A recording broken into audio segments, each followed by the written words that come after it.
I want to tell you about a study about chickens. So this was at Purdue University.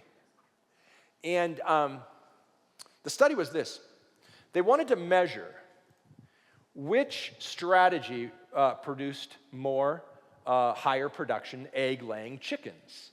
A strategy that was individual chicken-based or a strategy that was team chicken-based. So here's how it worked. And they ran, in both cases, they ran the experiment for 5 generations. So here was the, what I'm going to call the super chicken side of the experiment. The super chicken experiment went this way. They gathered these chickens, they're like in groups of 9 or so each. They put them in their own cages, okay? And then they had, I don't know how many of these cages they had, but then they measured the number of eggs that were laid by each of the hens in each of those cages. And then at the end of that season, or whatever the period of time was, they selected the hen from each cage that produced the most eggs, okay? So the super chickens in each cage were then used to breed the next generation of chickens.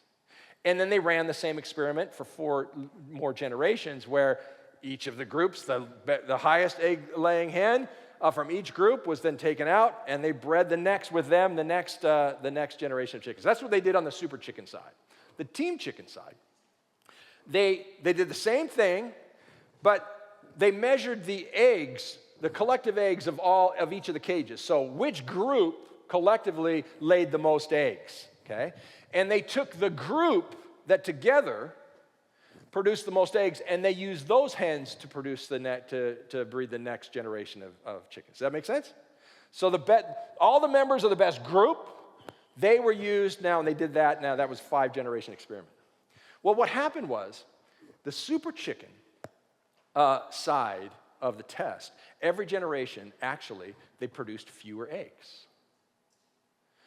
And the other side, the team chicken side, every generation they produced more eggs. By the 5th generation, they were producing at 160% of what they had started with, okay? Whereas in the super chicken side, by the end, all these hens were killing each other off. You had they didn't have any feathers left because they're plucking on. They're so aggressive because without realizing they were selecting for aggressivity when they were breeding the next things. They were just killing each other, literally killing each other. I mean, one of the cages had 2 hens left in the 5th generation after they'd murdered their compatriots. So super teams beat super chickens, but there's a way to misunderstand what that's saying. This isn't a measurement between what's better, focusing on sort of individual success or focusing on collective success. It's not the team, it's not the fact that it's the collective, it's about the nature of the relation between those hens. They were a certain way together that allowed them each to be able to produce at their best, okay? And that was a quality that was passed on, so that we're with each other in a way that enables each other to produce at their best.